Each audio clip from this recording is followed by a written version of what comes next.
to Ranting with Ricardo. Obviously, it's me, Nikki, and we are back for a review, okay? But before we get into the review, please like, comment, and subscribe if you're new. If you're not new and have yet to subscribe, and if you're not new but you've already subscribed, still like and comment, okay? And share if you can. And obviously, we all know I have a lip gloss business. All that information's in the description box down below. And if you feel like you want to bless your girl with something, my Cash App and Venmo will be down there too. And they will be somewhere in this video. Okay, it might be a rolling credit. I don't know, but it will.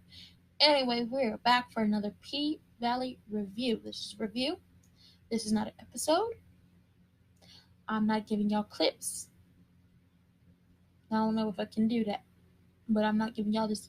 I'm not downloading nothing because you're not about to get me in trouble, okay? No, ma'am. Anyway, we're getting into this review. This is season 1, episode 2, and the episode is called Scars. So let's get into it. So the episode opens. We're in the paradise room. There's a naked white man laying out on a cloud, and Keyshawn is in there serving body. Okay, Shannon, the woman that plays her, beautiful, just beautiful.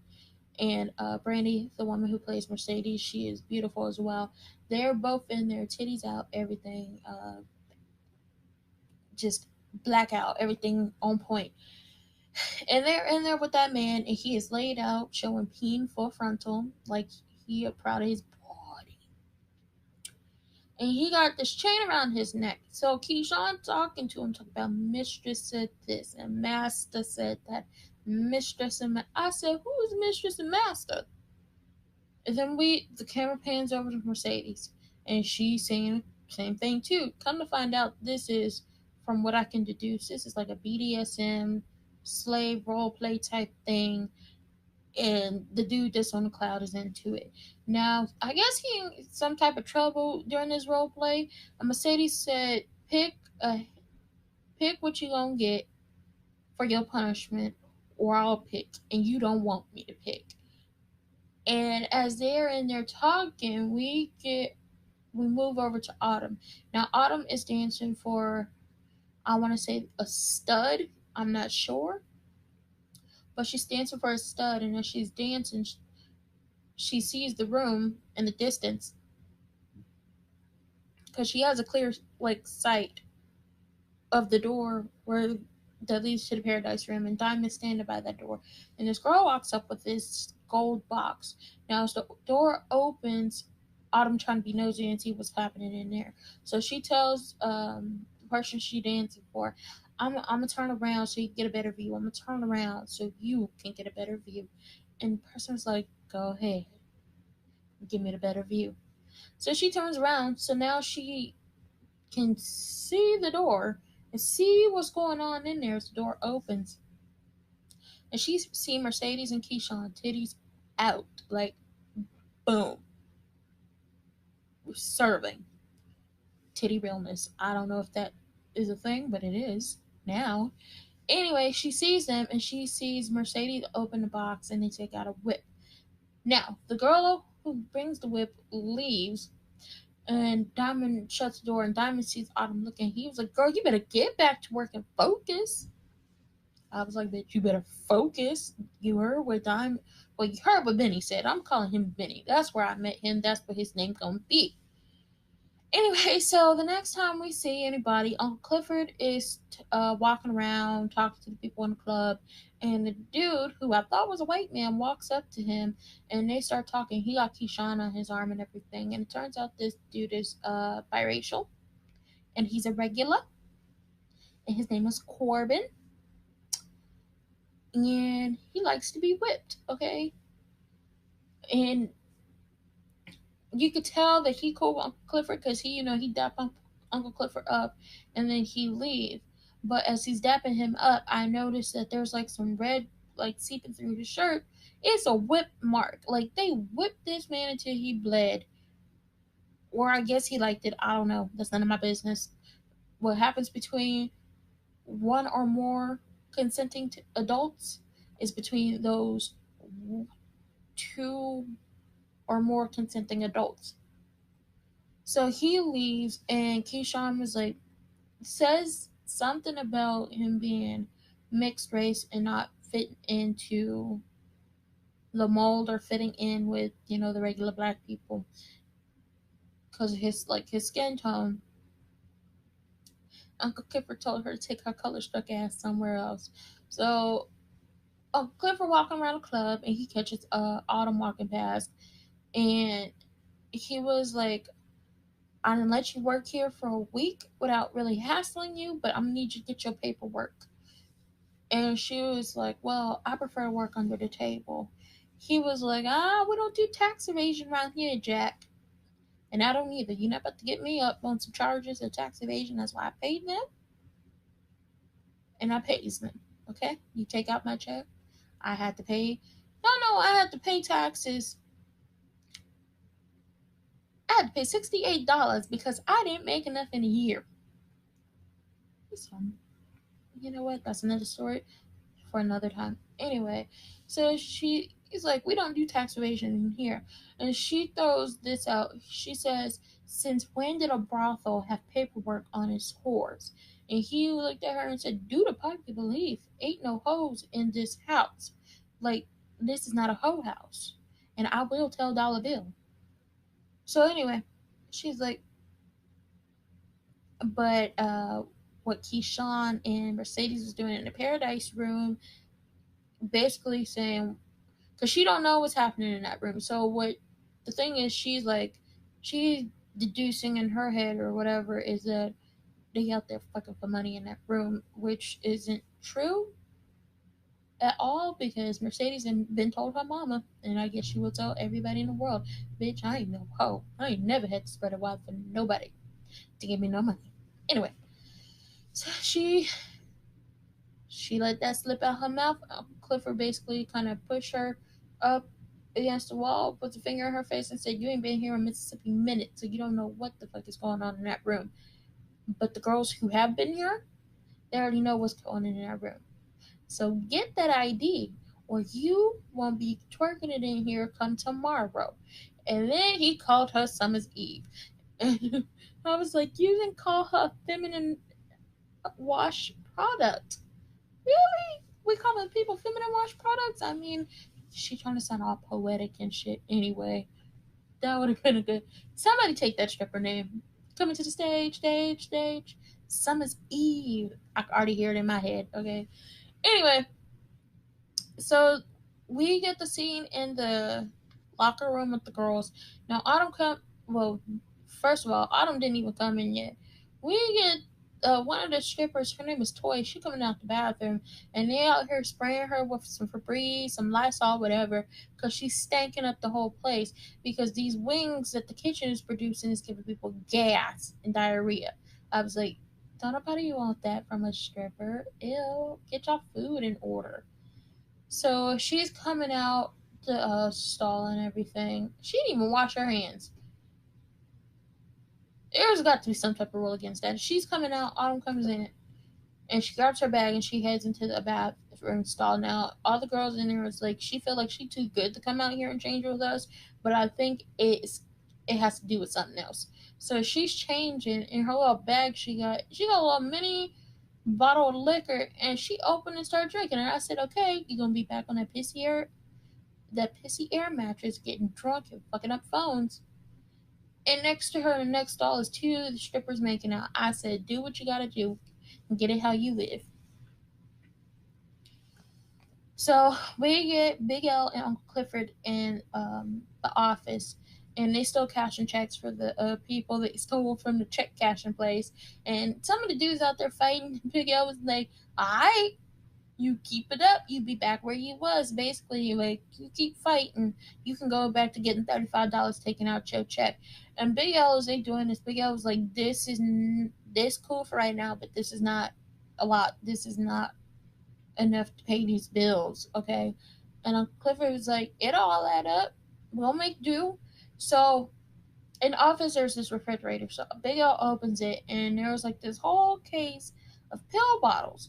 Now, not Uncle Clifford, Big L asked Uncle Clifford, when you'll do coming to get his oxy. So I can deduce that whatever they pulled off that garbage truck last week's episode what was in that refrigerator, a whole case full of Oxy. Uncle Clifford was like, he'd be here at the end of the week, because the roads are still flooded from in Houston, so he got to take the back roads. So this happened like sometime after Hurricane Harvey.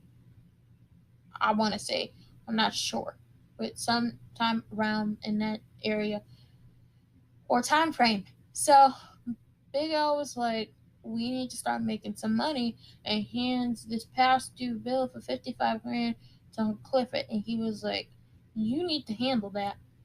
It's past due. You got a 30-day notice. So after 30 days foreclosure, and they're kicking your asses out on the street.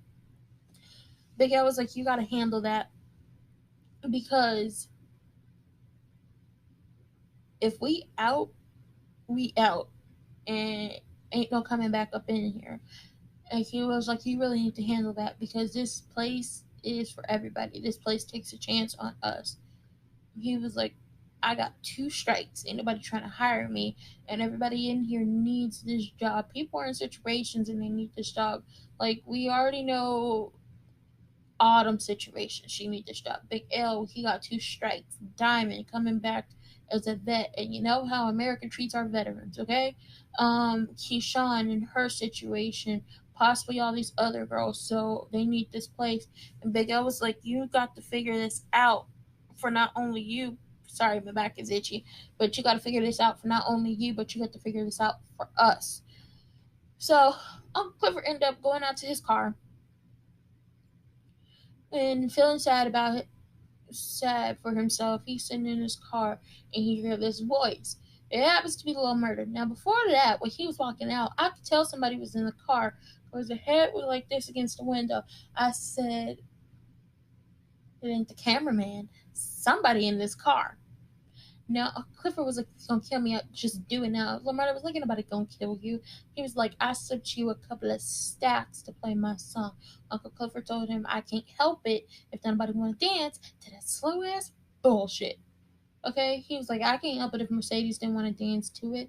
And he was like, this your staple. Mercedes is your bottom bitch. What does that say about you? And he was like, it's saying that every bitch got a choice. And Uncle Clifford told him, you need to make something these girls can dance to. Stop giving us your first thought, give us your 27th thought. And LaMurda was like, I don't have time to be giving you 27 thoughts. I'm trying to be big out here. And they just had a little conversation. He installed Uncle Clifford's cigarette, and then he walked the fuck about the car.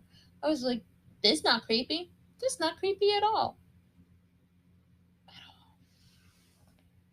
Anyway, after the whole car thing, we see Mercedes. She running through her neighborhood. She playing a little song. She playing a little music and everything, and she's running with her dog. Now, at first I was like, where is she running? But come to find out, this is her neighborhood, and her house is around here. So she's about to go to her house, and she spots this dude across the street.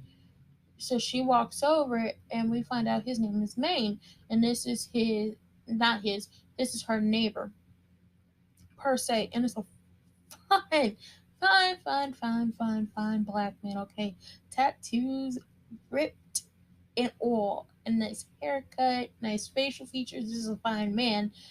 And he was like, I heard about your last dance, and I will be there to see you dance one last time. Now, as he's saying that, she peers down and sees he got an ankle bracelet on. You can't go nowhere. And she was like, how you gonna go somewhere with that on? Like, don't be getting all messed up with the police and everything because you're out here trying to see some ass shake. And he was like, I got a fat boy that's willing to sit with this on his leg for, I forgot what he said it was for, but he was like, I got somebody that's gonna sit here so I can come see you. And she was like, I believe it when I see it. So her mama calling her because she's trying to get some more money out of Mercedes. I guess she's trying to get her tithes or whatever. And Mercedes is not answering. So we do see her mama. She at the church. She typing away. And she calling Mercedes talking about, you're supposed to be over here to pay your tithes and this. She's a user. Plain and simple. She's a user. Her mom, Mercedes' mom is a user. And she's the type of person I don't like. Like, you using this girl for money, but you basically look down upon her for what she's doing. But the money, as long as she can get it to you, you're fine. But you will continue to demean her any chance you get. So the pastor first of all, somebody come in and talk about it's time for choir practice. Patrice, and she's like, it's Sister Patrice. Girl, Sister Patrice, you know your name. Get to choir practice. So the girl leaves. Here comes the pastor. And he was like, thought your daughter, I can't even do it. I don't have a southern accent. He was like, but I thought your daughter was supposed to come out here and pay her tithes. And Patrice was like, she just paid her tithes. And he was like, well, the bank still needs 20% so we get that loan. Here's what I'm thinking. I'm thinking the pastor is skimming off that money from the building fund. They already got the loan, but he's sitting up here lying because he want more of Mercedes' money. And her mama is so wrapped up in the church and what she think is right and was wrong. Her sense of right and wrong is kind of jumbled and messed up, that she's willing to go with whatever the pastor has to say or do. Because the pastor walks up on her, kind of flirting with her, and takes his feather out her eyelash and was just like, we need that money. And he flirting, talking about also people need to hear your voice. Because she was like, I can do a little more of this to get some extra money. And he's like, you don't need to do that, but people need to hear your voice. So how about I try you out in the pulpit? So he using the mama to get to Mercedes, to get Mercedes money. So they both some users. And at this point, I can see why Mercedes don't like going in that church. Okay, so Autumn is outside of wherever she's staying on the payphone, and she's calling FEMA to check up on people. So she's checking the IDs that she has. She's checking for Lakeisha Savage. She has not been found. She checked for somebody else. That person was found dead. So whatever she was trying to do, she can't do it because the person's legally dead. And then she's checked for a guy. No, she checked for Montavious Hill. I feel like that's her old man. And that's probably the dude that was beating her up and pointed a gun at her.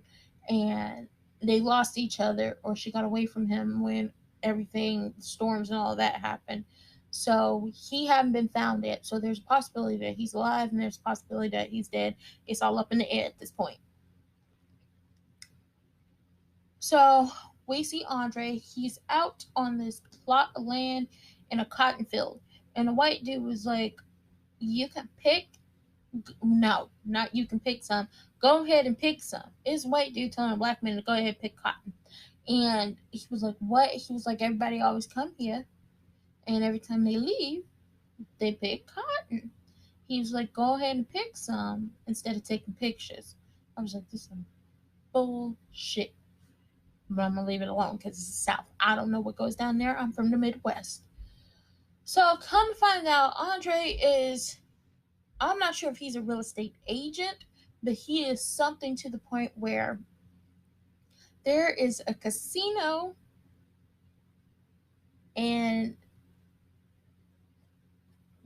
the people that was on that check, that Uncle Clifford was like, what's this? They're trying to buy the land from the Kyle brothers. Now, the Kyle brothers are Dwight, Wayne, and Corbin. Corbin is the dude that was in the strip club with Mercedes and Keyshawn in that room. And they trying to sell the land because it's to whoever's trying to buy the land to build the casino. They're trying to sell it for $6 million. All in all, Wayne and Dwight signed. They're like, we'll sign because this is a good payout, or that's what Andre's telling them because they want a quick payday, and I'll let that be that. Corbin Collins like, I'm not coming, I'm not signing. Dwight says, we don't need him. We can sell and the deed can go to the casino. And come to find out, Corbin has to sign for the deed to be transferred to the casino because it was left to all three of them. You each have a third. So Andre was like, oh, okay, I will go talk to Corbin. Where is he? So from wherever the house that they're at, the Kyle house, you can clearly see a sign that says the Pink. And Andre and Corbin eventually talk. Now, Mercedes shows her girls the building where they will be rehearsing from now on while they're getting ready for competition. She tells them, now make sure y'all have y'all uniform orders in by the end of the week. Orders and money. Now, as she's talking to them and telling them about this new adventure they're about to go on, this dude in this gold car pull up and he kept calling her, talking about shake that booty and do this and do that. And she chased after him, chasing him off. But you can clearly see she's embarrassed because when she's at the club, she's dancer stripper Mercedes. When she's not, she's just a regular, schmegular person out here trying to make a difference in some people's lives, not only hers but these girls. So she looked embarrassed. So it is now the soak down. The soak down is this annual car wash and cookout thing that the Pink has, and everybody out there having fun. Miss Mississippi, aka Keyshawn, is on some type of social media showing everybody like we washing cars. We got a electric slide thing, dance time coming on. We got food. We got this. We got that. Come on out. Come see. And we see this black clean Escalade pull up, and come to find out it is the mayor of. Ooh, I forgot the name. It's like cheese something, and he pull up and he hops out. Now, Clifford walks up to him and he jumps in the pictures. And the mayor was like, after the two dudes that he was taking pictures with, the mayor was like, come on, come take this picture. You can take a picture from all the way over there. And they start going back and forth. Now, I'm trying to look and see what they said. Okay, so Uncle Clifford was like, I didn't vote for you, but. And the mayor was like, well, your people did. He was like, that's because I didn't run. And he was like, all my people love titties and tequila. And the mayor was like, well, you can have hard liquor and serve it if you girls cover up. And Clifford was like, this is a titty bar. What? People come here to see titties. Titties and drink. And he was like, well, if they cover up, you can serve the hard stuff. And if you don't like my rules, I could just shut this whole thing down, talk about the soak down. And he was like, if you can't follow the laws, I have everything shut down. And he started naming off these laws and violations and this and this and this. Uncle Clifford was like, okay. And they come to like a slight understanding. So Uncle Clifford called Mercedes and Autumn over there to come wash, detail all that to the car. And Autumn got a little attitude with Mercedes because Mercedes was like, can you hand me that bottle of whatever cleaner it is? And she says it's out. Mercedes goes to get some more and come to find out there's still cleaner in that bottle. So I was like, I don't know what Autumn's problem is, but girl, like I know y'all didn't get off on the right foot, but all she said was, can't she get some cleaner? So as she's in that the back of the car cleaning, she sees like girls throwing sponges, and then she sees the water hoses watering the car, like not watering the car, washing the car, and she starts to have flashbacks. Sorry, and she is under the water, and she hears the little girl crying and calling out to her and laughing.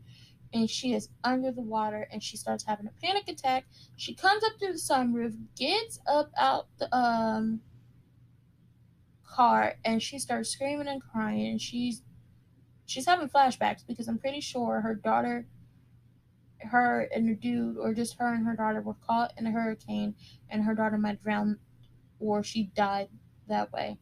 So Uncle Clifford has Mercedes take Autumn home. Now Mercedes is like, are you okay? Autumn, hurry up, gets out the car. So Mercedes starts following her up the stairs, and Autumn turns around and was like, I'm good. I said, I'm good. Mercedes was like, I'm just trying to show you some Southern hospitality. walk a bitch to her door. So Autumn gets to her door and she gets in there and she about to close the door. Mercedes puts her foot in it to stop it. She was like, "You ain't gonna offer a bitch. You not gonna offer a bitch red drink?" And Autumn was like, "I don't do Kool-Aid." And shuts the door. So Mercedes, and I'm gonna use this in real life. She's like, "I guess you don't do curtains either." I was like, "She don't, because she got newspaper on her windows."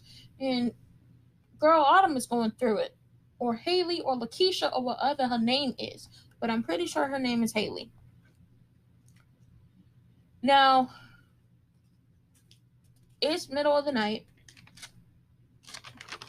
And she's still laying on that pissy air mattress. And that's what I'm keep calling it until she get a real bed.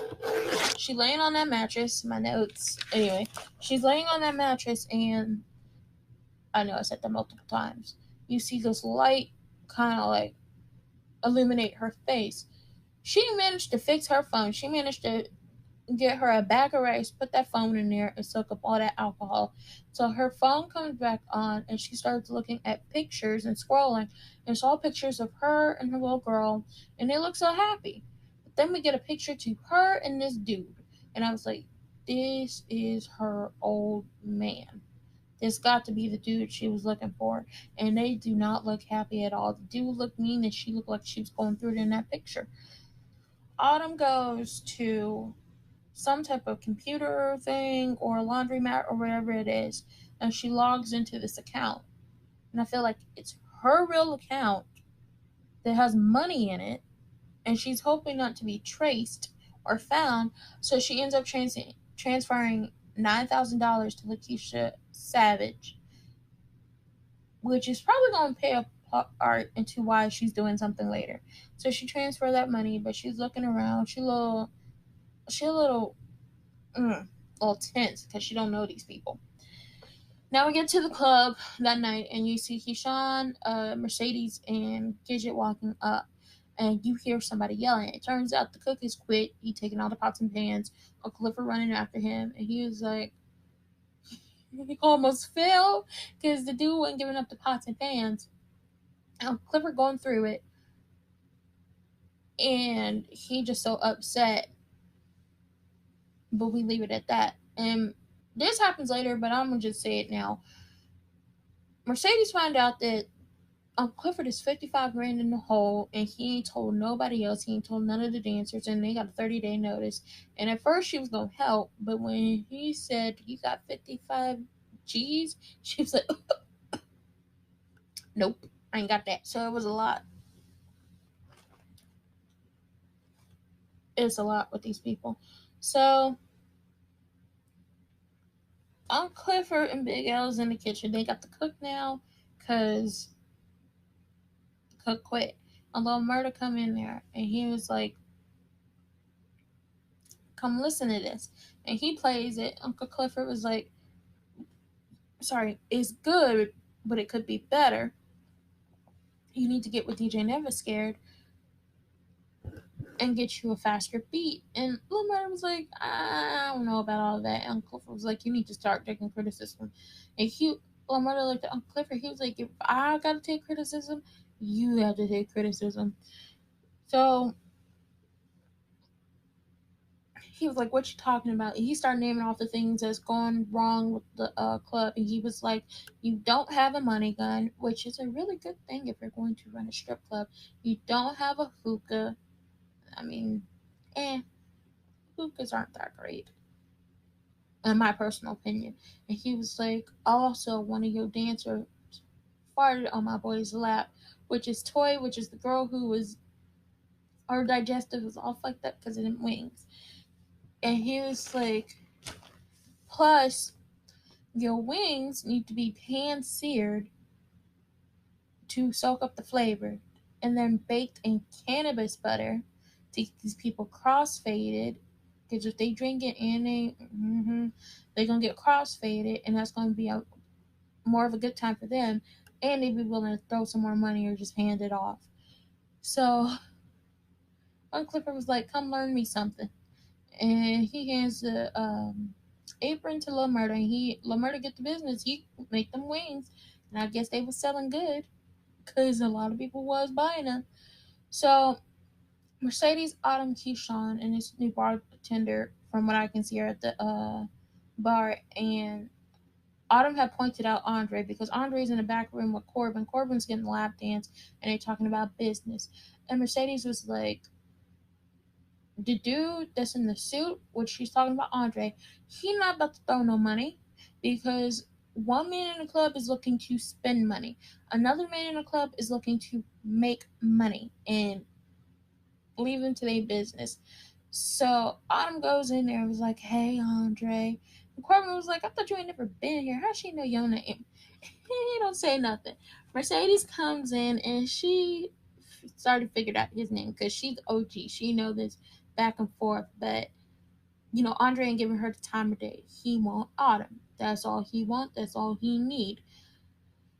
So him and Corbin start talking about business as Autumn's dancing, and Corbin again says, I'm not signing anything. I would rather lease the land to the casino instead of them buying it up because $6 million split 3 ways is $2 million each. After taxes, that's $1 million, and you can burn through $1 million pretty quick, especially seeing as Corbin likes to spend it on women and drinks, okay?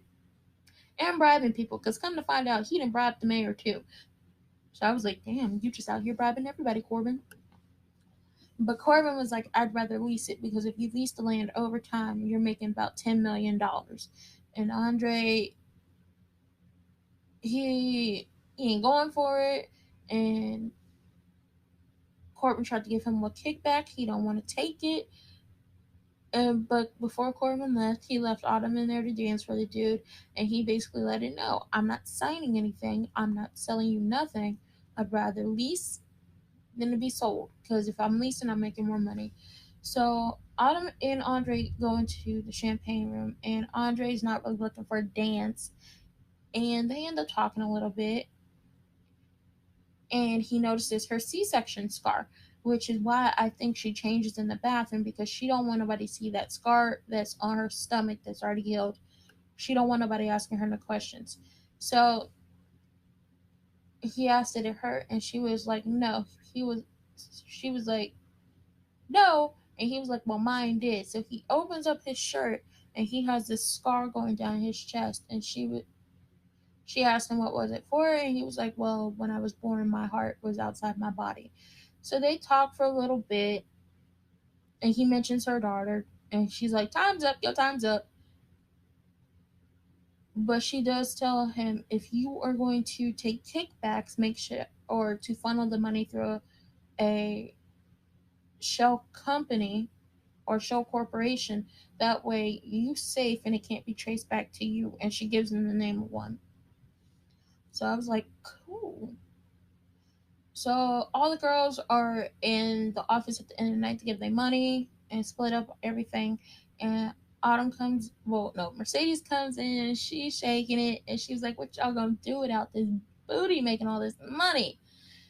And then Autumn come in with her stack because instead of taking the stack of money that Corbin gave him, Andre just gave it to Autumn for like Loki dancing and then Loki talking and Loki doing absolutely nothing.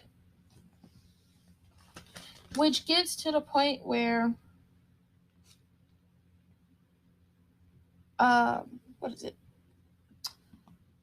Mercedes sees the money because you have to give half, like not half, but you gotta do your stripper math and give your money to the house. Mercedes sees it and she was like, what you do to get that money? Because Autumn was like, yo, reasoning that he was here to make money wasn't right. And she was like, the little things you do is making it bad for all of us because the little taste you've given them looks bad on all of us. So this is what Mercedes think. Mercedes think Autumn's out here hoeing in the champagne room, which basically like you fucking up everybody's money. This also goes back to when Mercedes and Murder went back to that room because I guess Autumn already thinks Mercedes is a hoe, and in the Paradise room too. So not Mercedes. Autumn was like, not as much as you do, and Mercedes hopped in her face and said, I'm gonna read them to you verbatim. Oh, she says, Bitch, I've never had to lower my morals for none of these ninjas up in here. And Clifford was like, all right, y'all get out. And Big L takes her away, Mercedes away. And Mercedes calls Autumn a trick because here's how it goes. Autumn thinks Mercedes is hoeing. Mercedes thinks Autumn is hoeing. Everybody thinking everybody hoeing. And really everybody's just dancing. Okay, I'm going to leave it and doing a little slight role play and playing kink or whatever. So Autumn and Clifford talk for a little bit, and he was like, I'm gonna need to see your ID. So she gives him the ID that says Lakeisha Savage, and he was like, okay, Lakeisha Savage, you don't look like one. She was like, well, that's my name. And he looks at the birthday on the ID, and he's like, okay, Scorpio, your birthday right around the corner. So what kind of cake you want? She's like, chocolate, and he was like,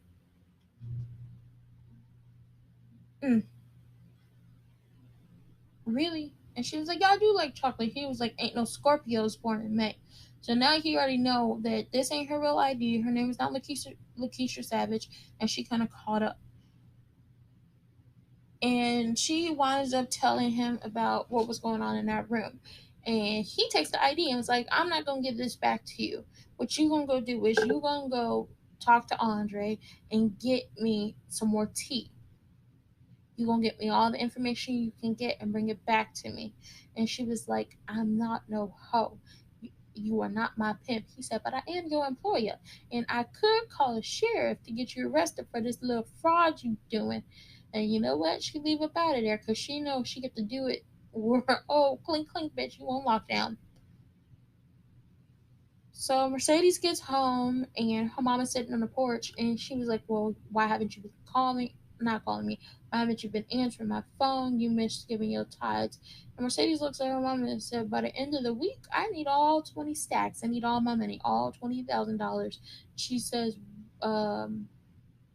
because she found out they hadn't got the loan approved and Mercedes still said, you got until next week, but at the end of this week, I need all my money. And her mama looking like, ain't this some bullshit? Yeah, she needs all her money. You're not about to keep stealing from this woman. Anyway.